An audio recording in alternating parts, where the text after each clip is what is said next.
Hello, everybody. Welcome. Roses like investigator. Okay, so yet another design, yet another, how do you say it, format. Karina actually suggested as a as something to do that I record directly on using Canva and not Zoom. It's a different app, but it's the app I tend to use for editing videos. You can also record like narrate videos usually, but I just thought it's something to try. So I'm trying today to see how it works. Okay, so here we are. And there's a lot going on, of course. There is the NATO situation, right? That Trump is over there at The Hague. And and there's a lot of controversy, including that Rutte used the word daddy for Trump, but we'll look into that. Okay? All right, let's look into everything. All right, but let's do the protection. I'd like to ask for protection. A beautiful ray of light coming on top of my head as I breathe in. I feel my lungs as I breathe out. I create a circle. I create a circle. I step into it. I step into it. I feel protected. I feel connected. I'd like to ask that information come only from the highest sources, that I create the good and all the good, and so it is.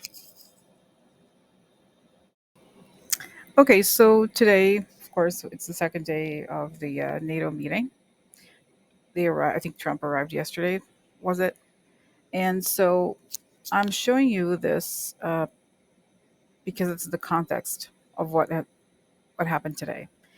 And yesterday we talked about how Rutte had sent that very Trumpian these very Trumpian texts to Trump, and today he used the word daddy to refer to him.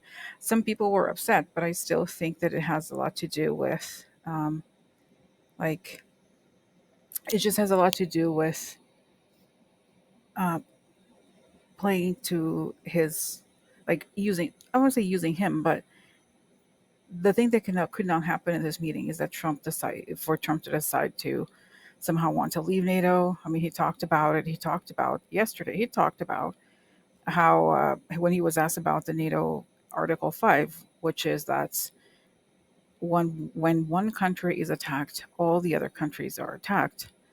He said that it's up for interpretation, which is a little shady, right? So anyway, so let's see here what what is happening today. Okay, but again, this is just to give you context for today. So this is today at the meeting. So Trump, the headline is Trump changes tune on Zelensky and Putin, and we see here the details, right? Donald Trump has here a reading. Donald Trump has shown sympathy towards Ukraine's Zelensky, describing him as very nice after meeting him on the sidelines of the NATO summit, while striking a tougher tone on Russia. Vladimir Putin really has to end that war. People are dying at levels that people haven't seen before for a long time. He added that the Russian leader had offered to mediate in the Iran Israel conflict, to which he responded, "No, you can help me with Russia." The US president has oscillated in his attitudes towards his Russian and Ukrainian counterparts, culminating with an Oval Office bust up with Zelensky in February, after which Washington temporarily suspended his military and intelligence assistance to Kiev. Okay, um, okay, so this is significant, right? Because as we know, Trump is a puppet of and so that's just really very interesting. And so the question is, why? Okay, why has he changed his tune regarding Zelensky? So let's ask the question now. What happened? Why did Trump change his tune regarding Zelensky? Okay, so what happened? Let's ask the first question. What happened?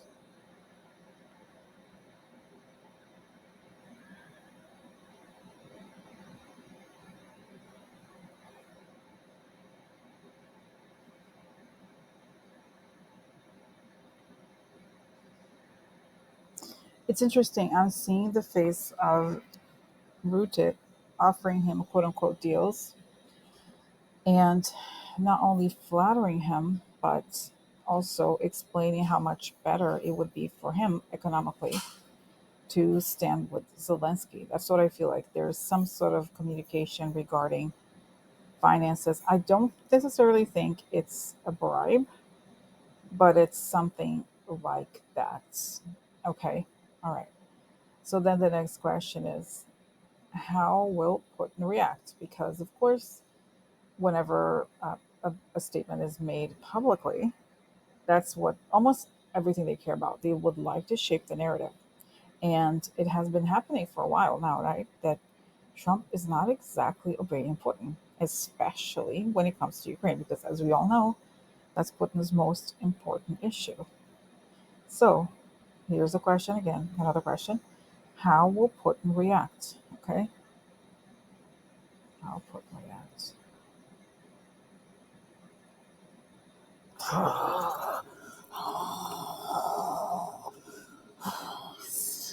Dare you, dare you, how dare you? I furious. I paid him everything. I was paying him everything. I give him presidency now. He trashes me. He needs to learn a lesson. He needs to learn a lesson. So he's okay. I get it. He's obsessed. Now what? What is he actually going to do about it? I see this like his scissors. Cut him. Cut him. Cut him. Okay. But how exactly? Then I see this image of Putin with a tray full of things, papers, information. Start releasing it. Okay, that's what I see. All right. So what happens next? And I guess this is an open-ended question, right? What happens next? Because it could mean different things. It could mean, um, let's see, it could mean for, let's just leave it open-ended and see what happens next. This whole NATO, Ukraine, Putin, Trump scenario. I see this image of a Rutte putting, standing in front of Zelensky and sort of protecting him, meaning he's out of bounds. He's untouchable. And now we're putting the borders around the just putting borders around our countries so that they can't come in.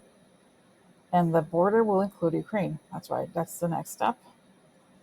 And what happens next? Now, Putin is furious. Wow, I see Putin using a scythe, like a sharp object, cutting Trump, like cutting his head. Not literally, of course, but meaning we're going to take him down. Because, of course, Putin needs to win this war. He's betting everything on it. Okay, so what happens next? Okay, what happens next? Okay, so what happens next here? I see. But then I have another question. How is the war? Like, what will happen to the war? Because we know that Ukraine, of course, is well armed, and Putin, on the other hand, is never giving up on this. So, how is this war going to ever end, considering what's going on? Okay. No, I see. Wow. Then I see Putin in a coffin, in a transparent coffin, meaning it will end once he passes. It will end for good once it passes. I also get the information that something to the effect that it will peter down dramatically a few months before he passes, but the final,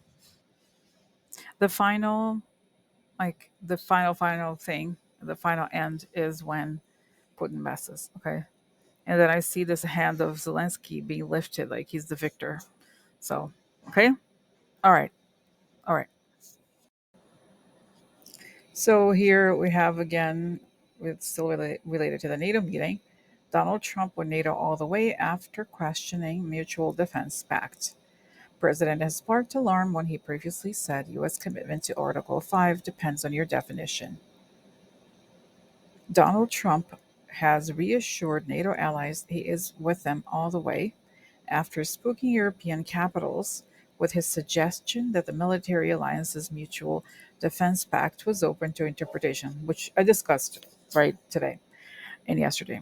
The US president met his 31 NATO allies in The Hague on Wednesday at a summit dedicated to their pledge to increase national defense spending to 5% of GDP in exchange for securing Trump's support to maintain America's protection if their countries are attacked.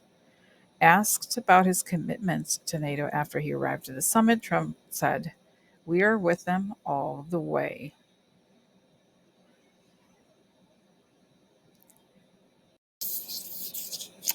Again, why did Trump change his tune regarding NATO?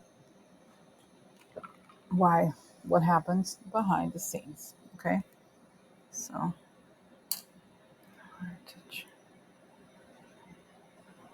that's right. I feel like honestly, I know a lot of people didn't like the way that uh, Rutte spoke to him, but the flattery really works on Trump. The guarantee that there will be quote unquote deals of some sort related to defense, and it's really I feel like it's related to that. I have a question. I guess I didn't write that question, but is there a possibility that the Rutte could use some sort of compromise on Trump? I kind of feel like it's hard, honestly, it's hard to say, but I feel like he could have, in person, he could have used something between the lines. But I really feel like he's not being forced to do it.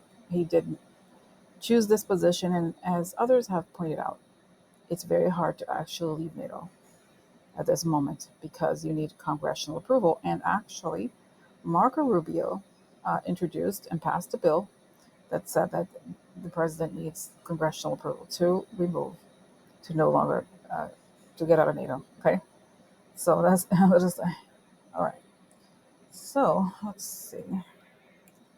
How does JD Vance feel with these statements? So I'm asking this question because I know that JD Vance has been very anti-Europe in a lot of his recent statements. So that and in a way, we have looked at this before. I feel like this will make his job harder because I think he's very much interested in being perceived as somebody who is going to carry the water for her.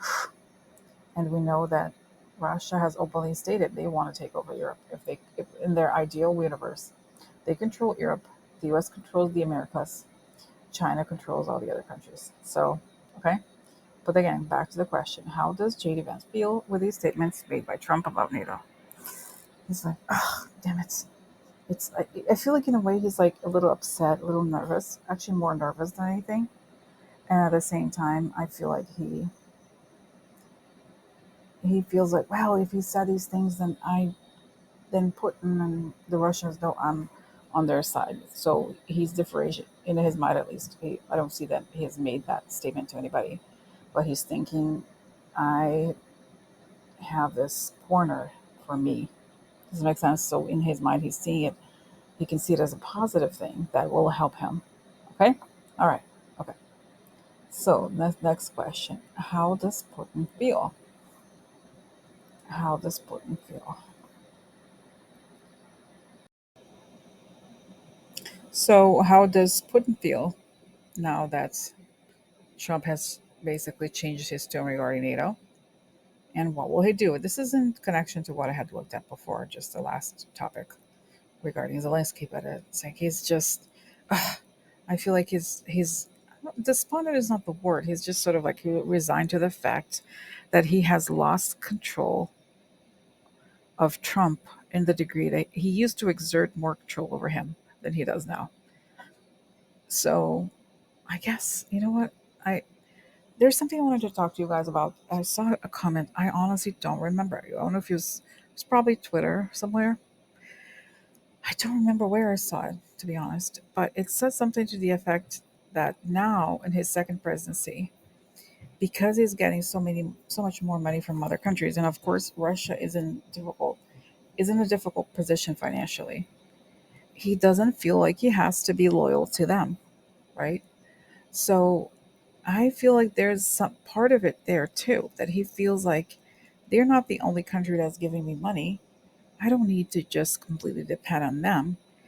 To him, it's everything is transactional. So that's what I feel like has happened to Trump. I think the dementia, the fact that people like Rutte are understand how to talk to him much better, right? He knows how to flatter him and to say what he wants to hear. And so, okay, so that's what is what I'm seeing here. I am feeling that Putin is just he's just accept kind of dealing with the reality that he has less control over Trump than he used to.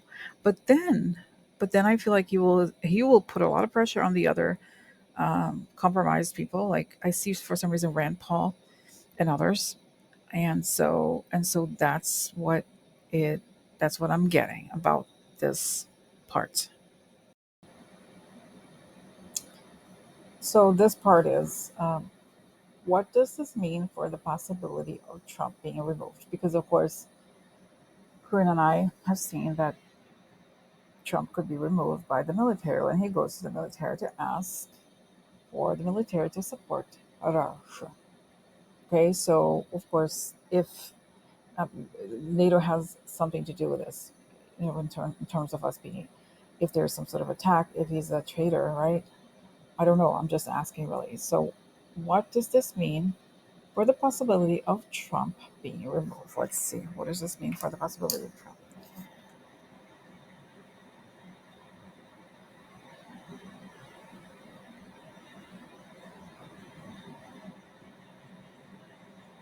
Wow, it's really interesting. I do see actually this moment of Trump attacking the US, right? I think it looks like it gets to that point, in a way or another, that he's working for another country. So I see Rutte coming and like giving him the hand to kind of helping remove him from an airplane and saying, well, remember what the Article 5 says: attack on one is attack on all of us.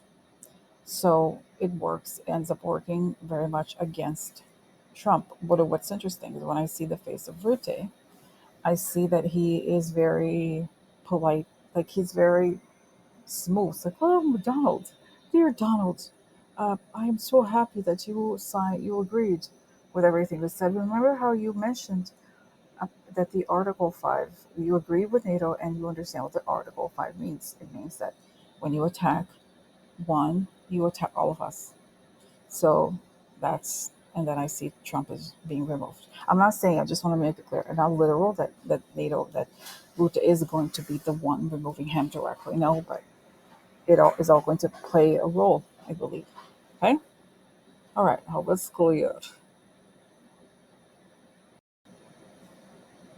Okay, so this is since we're talking about international affairs and just talk about NATO, I also selected this topic to discuss today, which is that I found these two credible accounts that I follow discussing the fact that where the Russian government is traveling to the U.S. and what the hell are they doing here? Now, I don't know much about whether they're whether they travel regularly. I know they have diplomats, but for some reason, these two people think this is out of the ordinary, and I trust them, given that one of them is like here Ukraine frontline and Harrison. Like I know these accounts are legit, so it's just interesting, right? That we have seen these two things, big things happen. That Trump has really softened regarding Zelensky, and we have Trump also supporting NATO openly. So let's see. So then this is it sounds interesting, given everything that has happened. Okay, and also don't forget that Trump did do the theatrical attack on Iran, but still, this is something that Russia did not want, and he did it too. So three things, right? So just the background. But now let's ask the question: what? Why? What was the like? Why do they? Why are they flying here? What is the purpose of their visit? Okay, why are they flying into the U.S.? What is the purpose of their visit?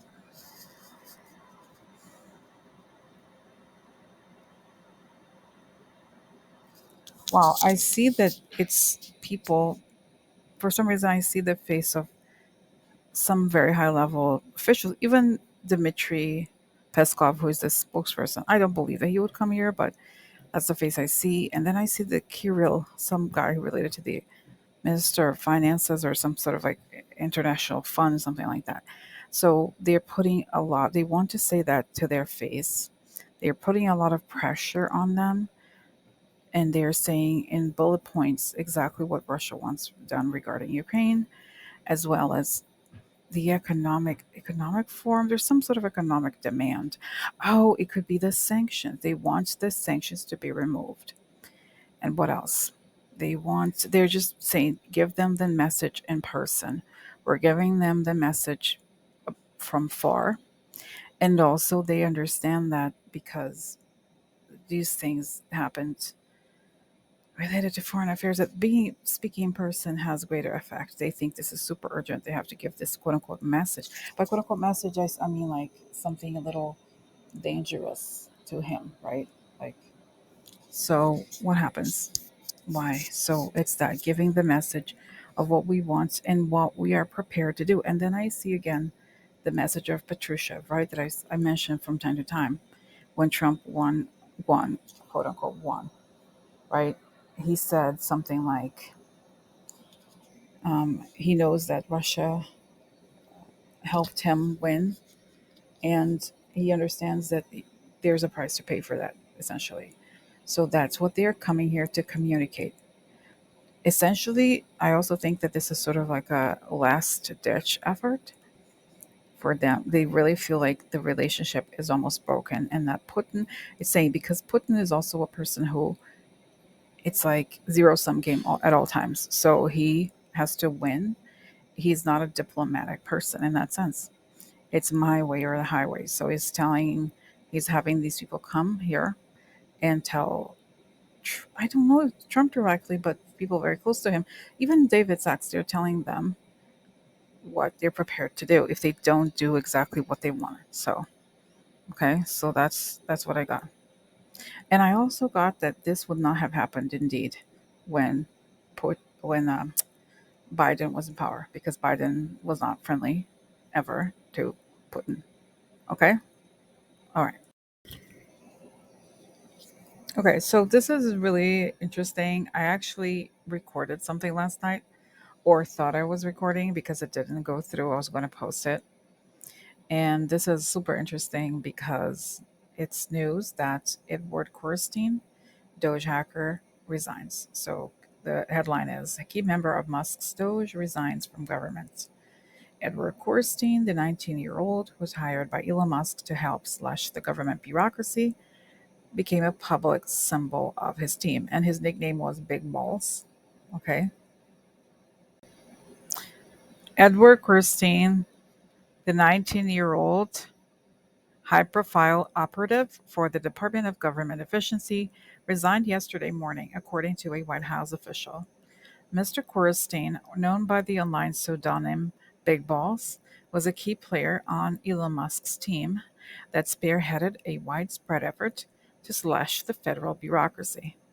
To critics and many government employees, he became a symbol of Doge's flaws. Its technologists were young and inexperienced but brash, with a dubious background for the outsized positions of power they occupied. Mr. Korstein's government email account with the General Services Administration, the agency Doge has used to coordinate many of its activities, was deactivated as of Tuesday afternoon. The White House official who confirmed his resignation was not authorized to speak publicly and spoke on the condition of anonymity. Okay. And the last part that I want to highlight here is, since February, Mr. Korstein moved between overseeing a long list of government agencies and working on projects of interest to Mr. Musk, right? So again, he is clearly a very trusted person as far as Musk is concerned. And when I read the part that said White House officials spoke on the condition of anonymity, for some reason, I really wonder if this is Sergio Gor. So And that's what we're going to find out. What happened? And is Elon involved in this? And is it really a resignation? Was he pushed out? What happened? Okay. Okay. So why did he resign? Or did he resign or was he fired? Okay. So let's see.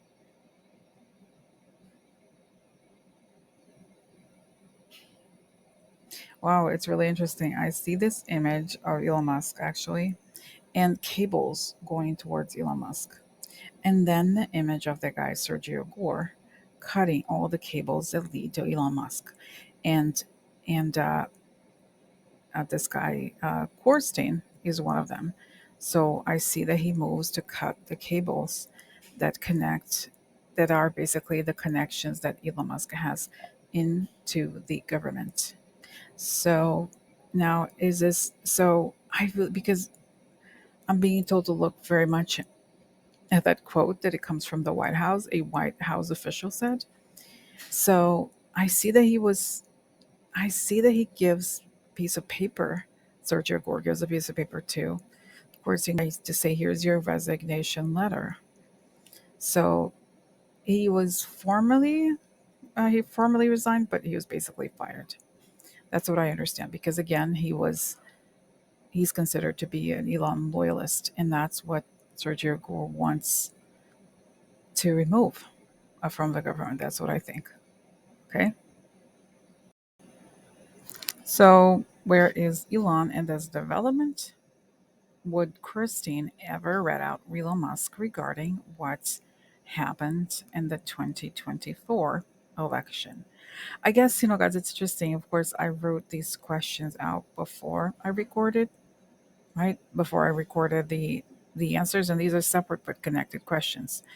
So now, when I wrote the question, I didn't have this other information, so I'm kind of more curious, and I want to know how Elon felt, right? And also wanted to confirm that he was not involved in this, or that he. Okay, so he's. I feel like he's again. He feels he's getting angrier at them, and I see that he's thinking it's definitely the guy Sergio. Okay, and then the question is. Would Kirstein ever read out Elon Musk regarding what happened in the election? Now let me actually go back to the first part. I see that Elon is angry. So is he going to do something about this guy Kirsten being fired or being, no longer being in the government? See, it shows me that it's adding on to Elon's anger at at Trump and the administration. This guy Sergio Gor, he's actually furious. But I don't see him doing anything directly about like something like calling somebody. No, he's just fuming. Okay. So let's go back to the other question. So could Christine ever read out Musk? I see that if he's ever arrested, and I think he will be once this whole thing goes down, he will be asked because he's done what constitutes a lot of criminal activity, stealing data related to American citizens without permission, really, right? Um, and permission from Trump, but not. It's technically illegal still. So I see that once he's arrested, and his attorneys actually tell him that this is a serious, very serious crime, he offers information on what happened in the election as a means to lessen his sentence. But I feel like that's further down the line, and it feels that this will have come out much much earlier than the time when I see him being arrested. Does it make sense? So in a way, yes, he could rat out Musk in exchange for some kind of deal, but the truth about the election and Elon's role in it will have come out much earlier. And then I see, as I'm telling you guys this, I'm seeing this image of Elon Musk sitting on a chair, and he knows that he has like ratted himself out, but he had to do it from his perspective so that he can save his skin and maybe try to get something from the next administration. Okay. So is the White House involved? Was Sergio Gor, aka Russian spy, involved? So yes, the White House was involved. And yes, the Russian spy was involved. But I still have a question that to me maybe it's not super clear. Did Elon want him to leave? Did Edward want to leave? Or, like, does it make sense? Is there a way that there's a chance that they could have?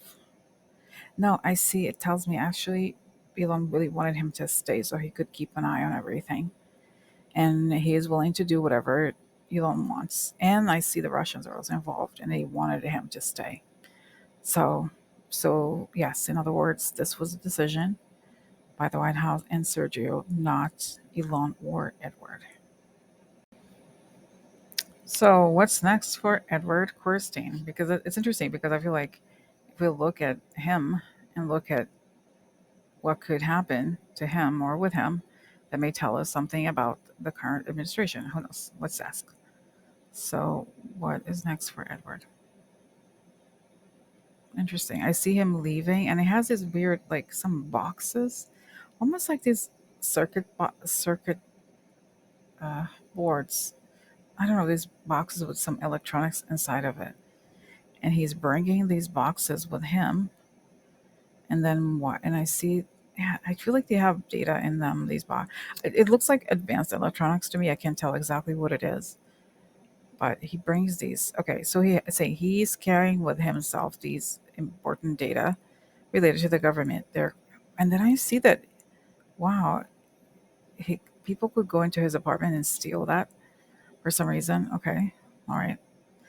What happens to him? Then he goes work in some of these companies related to Elon Musk. But there's something about his mind. I think he may be regretting what he's done or may have regretted. So so yeah, just I see that he's probably gonna leave Washington and go to Silicon Valley or whatever. Elon has these. He has so many different companies. He's gonna go work for them, like at these companies. But something about him, about what happened in the government, he feels disillusioned with the whole tech, like having a regular tech job, and it may lead him to change. So he may go through some sort of process of change. So, and that's what I'm getting. Okay, all right. Okay, so this is an interesting development here. It's the primary, Democratic primary that happened yesterday, and Zoran Mamdani won over Cuomo and others. So I find it all very interesting because I remember, the thing with Cuomo is like I remember how good he was during COVID, really, but then he went down for that thing that I think it was probably it's something about it does not seem super legit. But at the same time, once that happened, he started to change his tune regarding Trump. And for me, that's the line that cannot be crossed. Right? I think he would. I have the impression that he would have bent for Trump, honestly. And I think that's why Cuomo didn't win. He was close, right? But just so you know, it is so complicated because this was ranked choice voting. So you have to choose. You have to like put the candidates in a specific order, and then this is what I think is super corrupt. So Andrew Cuomo, he also can run as an independent after he has already gone through the primaries. He can also run as a candidate, an independent candidate. And there, I forgot. There's another. There's a Curtis Sliwa. He's he's been around since the 80s, I guess. I don't think he has any chances of winning. So, what is going to happen here in the New York mayoral elections? Because this was just a primary, right? So, is this guy Zoran Mamdani? And to be honest, like his campaign was very like he's very charismatic. He was saying things that people want to hear. He's talking about affordability, right? And I feel like yes, there's always here in New York this push and pull between like Wall Street because it is the financial capital of the U.S. and and like the regular people. Although I think New York has a lot of services, a lot of good services, and I know that there's a person I really don't like, Bill Ackman. he was very against this guy and very pro Cuomo. So that was also a minus point for Cuomo. Because, guys, to be honest, this day and age, being associated with people like Bill Ackman and probably Elon Musk, I don't know, I'm not saying that Elon Musk wanted Andrew Cuomo to win, but Bill Ackman is very close so to that guy. So it's just kind of nowadays people are getting angrier and angrier with everything, right? Related to these people taking over our lives. So that it feels like I think there is a momentum because his message is aligns much more with what people are dealing with here in the U.S. Right? It's a result of the whole Trump thing and their radical fascist BS. Okay, so but let's ask: Is he going to win and become the mayor? And also New York, the police, right? The police is kind of like it's very hard to deal with the police. I'm not anti-police, just making it clear. I'm just saying that uh, it could happen what happened with the De Blasio administration, which was like a mess because he decided to go against, he stepped on the toes of a lot of people. He was not a great person. But this guy, honestly, he seems very good. So, okay, so let's see what happens. Is he going? Yes, I see that. Yes, it's a thumbs up. Wow. Interesting. Because that's right. People are tired. People are tired. Yeah, and I see that there's going to be millions and millions of dollars poured into the actual election and in like trying to prevent him from winning, but I still see him actually winning the mayoral election. So, and it's interesting because he's a Democrat socialist. So essentially, he's basically far left. Okay, but it is what it is, right? But I think also De Blasio was far left. But and I forgot to say the Eric Adams, is so corrupt that he got off. He was like there was a trial. I actually don't even know what's going on with that. I think I don't know if Trump pardoned him or something. It's just something like that. So he's now pro Trump openly. Adams is because Trump could help him out and all that. So this is a situation. So of course nobody wants to have no. I don't think anybody wants Adams, and it's like those Wall Street people are okay with Adams, given like he's so corrupt, like I said. So no wonder they're voting for somebody who's more on the far left, because in some ways a lot of the Democrats sometimes are really too lenient when it comes to certain things.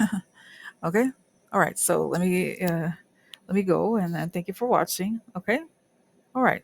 Okay, bye guys. Good night. Bye.